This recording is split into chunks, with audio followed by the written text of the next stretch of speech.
1971-এর মহান মুক্তিযুদ্ধের পর 72 থেকে 75 বাংলাদেশে যেই পরিমাণ মব সন্ত্রাস হয়েছে, যেই পরিমাণ কেওয়াস হয়েছে, ইতিহাসে তা আর হয় নাই।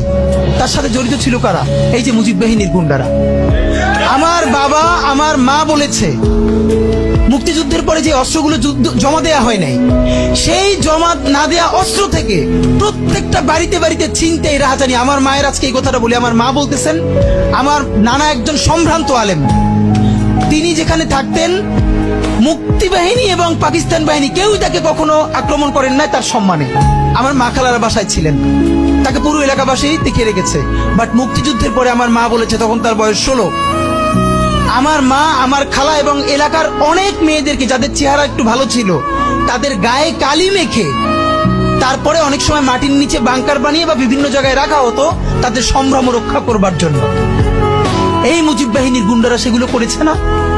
এমন কোন চিন্তা নেই। ব্যারিস্টার ফুয়াদ ভাই সেদিনকে বলেছেন তার বাবা সে অসংখ্য সালিশ করেছে তাদের এলাকায় যে এই গুন্ডাগুলো মুক্তিযুদ্ধের পর বিভিন্ন জায়গায় ছিনতাই করতো, তারপরে এলাকাবাসী আইনে গাছের সাথে বাইধে রাখতো, এরপর এলাকার মুরব্বীরা আবার সব উদ্ধার কইরা মানুষের কাছে কাছে দিয়ে